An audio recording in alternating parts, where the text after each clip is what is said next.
So let's begin with chapter 1, which is Introduction to Personal Financial Planning. So this is our first chapter, and this is almost as if the introduction of the whole financial planning wealth management course that we are currently doing.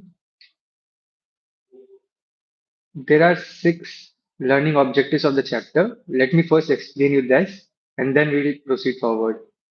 So the first learning objective is to understand what actually the financial planning means, why there is a need for financial planning, what is the scope of financial planning. So, concept, need, and scope. After that, we will learn about what are assets and liabilities and net worth.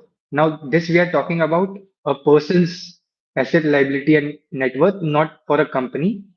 For a company, these are different things. For a person, individual, it is a different thing.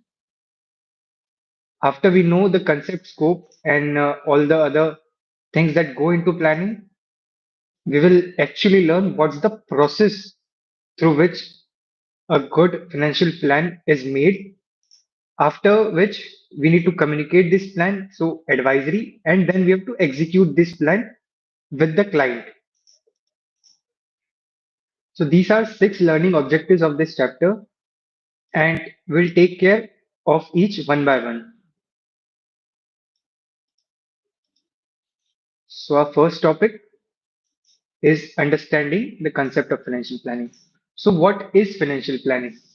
Every individual, be it any age, any gender, anything of that sort, money is essential to everyone, and a proper financial planning, where expense management, your any liability management, what's your cash flows, what's your investments, how much funds are you having for your emergency, what's your insurance, what's your retirement planning, any estate that you want to leave behind for your children or dependents, and many other ad hoc things that the client might have or would want is basically financial planning. So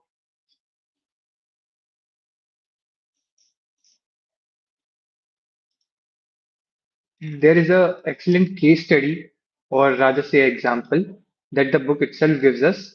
We'll read through this example and try to learn practically what does the financial planning means and much more into that.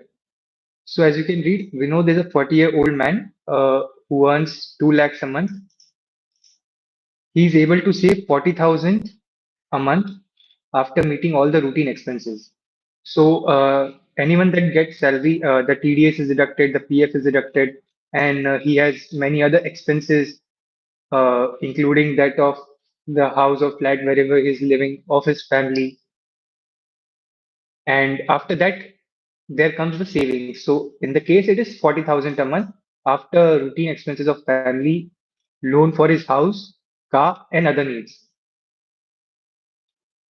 His investments include, and this person also has investments made for tax saving, bank deposits, bonds, and some mutual funds. So he has made some investments based on his prior savings. He pays premium on life insurance for himself and his wife. Okay, so he already has a life insurance for himself and his wife. We know this sole earning member of his family, and he believes he takes care of his finances adequately to take care of his current and future needs. How would financial planning help him? So, as we can clearly see, he is earning, he's saving, he's paying all his bills. He has made some investments, tax saving, bank deposits, bonds, and some mutual funds. He's paying for the life insurance of himself and wife. He's the only earning member of the family, which is a very important point to note. So the question here asks is it adequate? So to actually plan for a individual, it there are many questions that you need to ask the client or oneself to uh, understand what the client needs are and how prepared or how much of that could practically be done, taking a pragmatic view at it. So there are many questions that you will have to ask this client if it were a client. And the book also gives us set of indicative issues that will help us understand this better. So let's read it one by one. As sole earning member, he take care of his expenses by creating emergency fund if his current income is interrupted for any reason. So in the question didn't mention about the emergency fund, but it is one of the foremost thing that any person should have. An emergency fund should be of 3 to 6 months because in any case, if his job is lost or if there is any thing that is avoiding him for doing his job, then an emergency fund should be in place to pay the bills, the regular bills, and if there are EMIs as well. The second question is, does he have adequate insurance cover that will take care of his family requirements in the event of untimely demise? So the question mentioned that he has insurance, but what is the cover of the insurance? Like how much money is he would the family be getting uh, if he is dead? So is it adequate to cover their expenses even after he has gone? So that is proper into the insurance planning. This will be covered more of in the second exam level 2, but there are some more important points on insurance in next chapters. The third question is, does the family have adequate health insurance cover? So the question didn't even mention about any health insurance. He didn't have any medical insurance, although sometimes the employers themselves give some health insurance, but most often it is not quite what the not fulfill doesn't fulfill the requirements of the client you have. So let's say he wants a health cover of 5 lakh, the company provides of 3 lakh. So the additional two needs to be covered by you somehow. Whether you take a health insurance or if there are any other adjustments you can make to the what the company is providing over and above. So that all things need to be seen. Insurance part is more on the level 2, so we'll discuss it then. What are his specific future expenses and how will he fund them? The question didn't say about this, but this is a very important question because it helps us know how much does the client actually need and how much investments or savings he needs to do, how much investments he needs to make, and based on the rate of return, these all things are actually being calculated at the back end by an advisor. If Vinod has to create a corpus to fund large expense in future, what is the size of investment corpus he should build? Exactly the previous point we were talking about. Given his current income and expenses, is he saving enough to create the corpus required? Well, that needs to be seen. Uh, Currently, he's saving just 40% of his income. 40% is quite good, but we need to see if certain more things are required based on the plan or his own choice. If he can move that up to 50, that would be much nice because he's saving 10,000 more. In any case, it's good to save more. Will he have to cut back on his current expenses or can he increase his current income so that his expenses in the present and saving in the future are met? Uh, So extending on the previous point, there are two things that can happen. Either the salary can go up. So you might have to ask him, is there any expectations of the salary increase next year, or are there any bonuses in due, bonuses that are yet to be paid, and or is there any expenses that you can cut back on? Now these are not regular expenses, any extravagant expenses that he can cut on. So it will help the client in the long run because extra savings translate into extra investments and more corpus. It also adds a layer of margin of safety, like you were targeting for 1 crore, for which you saved certain amount. Let's say at the rate 10% you are getting return. But what if the asset gave you 9% return? So if you had extra investments made, so instead of uh, let's say giving investing 50 lakhs, if you invested 55 lakhs by saving that extra 5 lakh, even if you get 9% return, somehow you will make up to the 1 crore. So the extra bit of uh, saving will always be beneficial to the client. What is the wealth Vinod has so far built from from his savings, and how can he best use it to meet his needs? So, as mentioned in the question, Vinod has done some savings and made some investments, but Vinod didn't consider what his goals were and what his own risk appetite were. If the client is in a situation where he can take the risk, then why invest so much of the amount in tax saving instruments or to say bank deposits and bonds? If he has that risk appetite, why not go for mutual funds? And there are hybrid mutual funds as well. There are balanced advantage funds that he can use. There are hybrids. There are multi-asset funds that he can actually invest in. So this all needs to be taken care of by advisor for which you are studying right now. So you will have to look at his current portfolio and what future needs he have. So rebalancing might be required at the time of at the first time itself, or incrementally it can be done. Like the new 40,000 he's saving might actually go up in totally in mutual funds. So there are two ways of rebalancing. We will learn about this in later chapters, but for now, the point has to be taken.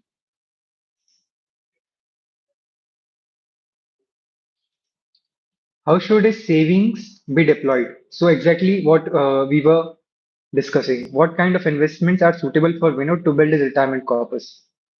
To build the required corpus. So the method of building the required corpus would depend upon what's the length of it, what's the current investment options required, what's the risk appetite of Vinod's. There is nothing talked about to the risk appetite of Vinod. There are some indications like he's the only earning member, he has EMIs and other things.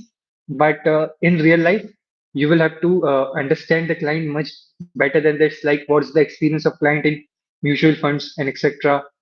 Would he be willing to take a downturn if the market doesn't go well? So these all things comes on the risk side before even talking about the returns. The first thing we should, as an advisor, talk about is risk. Because if the client doesn't have the risk appetite, then you can't invest in mutual funds or direct equities for that matter. So this is one very important point. Actually, how much of the risk Vinod is willing, and exactly what we were talking about.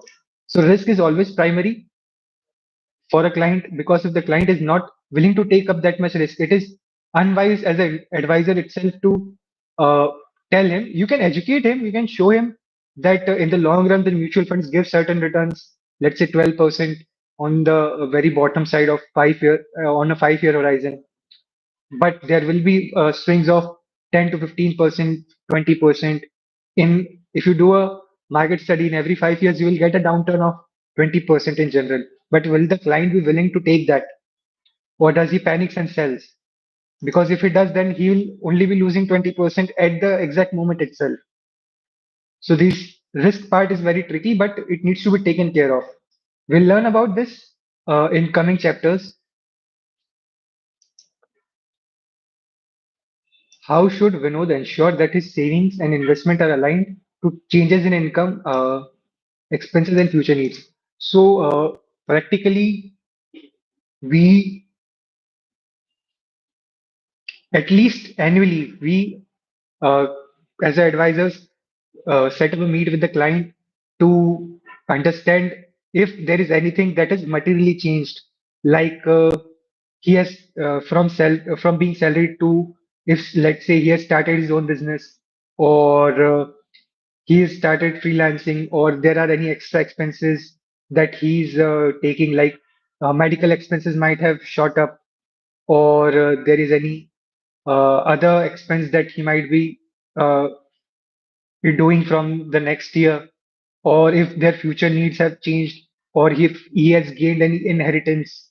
or if he has if he has certain litigations against him for which he has to pay a huge penalty, anything that could materially change his income, expenses, future needs, his assets and liabilities. So that needs to be taken care of. So this is, for the most part, this is what a financial planning looks like. There are more points to this, but moreover, this is a holistic picture of what a financial planner has to do. As an advisor, you have to do.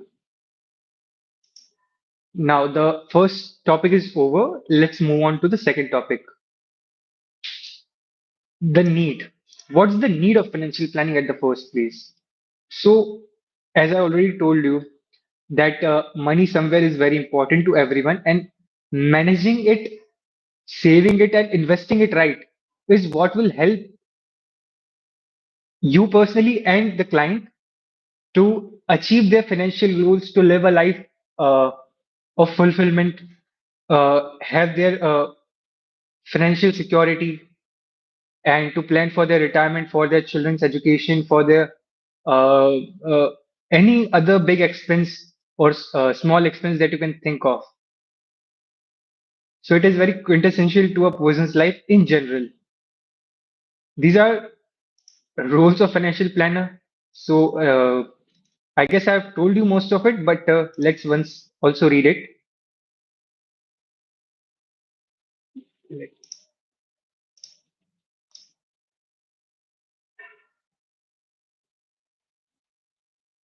Exact needs and goals of the individual.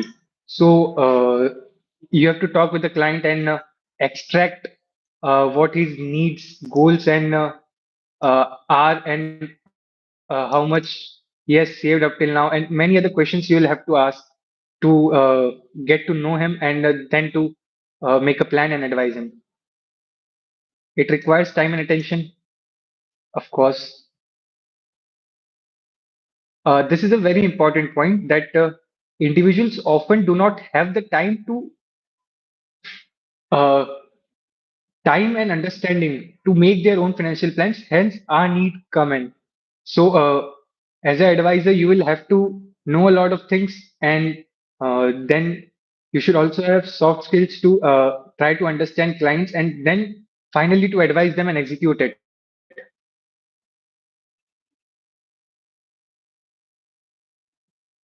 Yes, skill which may not be present with most of the individuals. So many individuals don't know about what the products are and how they are used and what is the best suited for them. So every financial goals requires its suitable product. So let's say if he has some expense to be paid off, he has let's say he is planning for a trip 1 year down the line. So where do you think his savings should be invested? Ideally, if you are it's 1 year fixed income instruments like FD or ultra short funds is the best thing. But if he is planning for something 5 years down the line, then even mutual funds will kick in. So even a hybrid is the least viable option. If you don't go for a full equity mutual fund, then even hybrid is much better option than ultra short funds for a 5 year horizon. So even the product and the time horizon needs to be matched with the risk appetite of the client. Let me mark this. Every financial goal requires finding a suitable product and a proper asset allocation. We'll come to the asset allocation point in just a bit. It's down here as well. So this point talks about that the right investment products needs to be chosen. Otherwise, there can be many mistakes that can be made. Uh, it might go haywire. Like if he was planning for 1 year and he invested in the mutual fund and that mutual fund went down 10%. So instead of he making the money on his investment, he lost 10% of the investment. So he might have to save more, take a loan or whatever to fulfill that 1 year goal afterwards, which is not what we or the client desires. Now, coming to the very important point of asset allocation.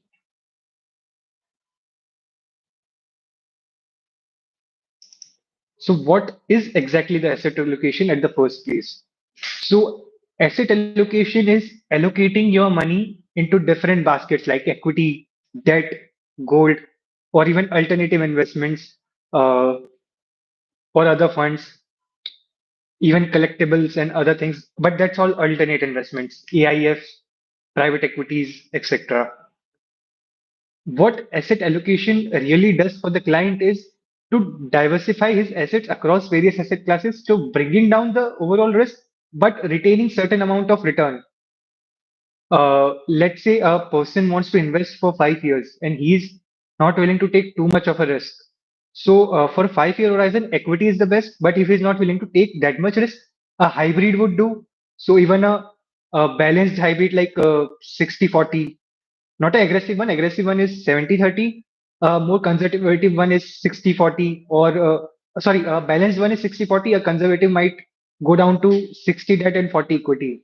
So based on his savings and what's the investment returns currently in the market, that has to be advised. And there are multi-asset funds as well. So the multi-asset fund would have equity, debt, uh, most likely gold. There can be other things, but gold is primarily the third asset in multi-asset funds. We'll know about this more in the mutual fund chapter as well. But for this, asset allocation is very essential to bring down the overall risk of the portfolio, but not to compromise on the return side of it. And as in when the market moves, the allocations that we decided on might move. So from time to time, a periodical review has to be made, and the allocation has to be brought to the suitable level or desirable level for the client. Client doesn't know it, so you have to do it and tell the client what it is, why we are doing this, etc. Thing needs to be discussed with the client itself. Yeah, as we were saying, it's a dynamic process. It's not a one-time fix. The process will continue. The needs change, the markets change. Uh, there might be new products in the market as well, or some old product might have been retired, etc. Things can happen. So it's a constant thing that one needs to take care of. Now, moving on to the next topic, how is financial planning different from typical financial advisory service? So, let me tell you, financial planning process is a comprehensive process. It takes into account many different things like the personal details, what his goals and ambitions are, what the risk is, what's the attitude towards the risk of the client, how long we are planning. There are many things that go inside it. So you have to plan holistically, which includes your retirement, insurance, investment, estate planning, retirement planning, etc. things. But a typical financial advisory service is more like to look at just the small part of total financial requirements. So let's say if you were only for insurance, so that's a typical advisory. You just plan for their insurance, or you do one or two specific tasks for the client, like retirement planning. Or let's say are you mutual fund distributor and you are just advising clients on only on the mutual fund side and not on any other. So that's financial advisory services. But financial planning is a holistic process which includes everything that goes inside it. So this is the most part. You can read a little more, but this is for the most part what it is. Now we are done with the what it is, what the need is. Now we'll go into what actually is the scope of financial planning, what comes into financial planning and what is out of financial planning.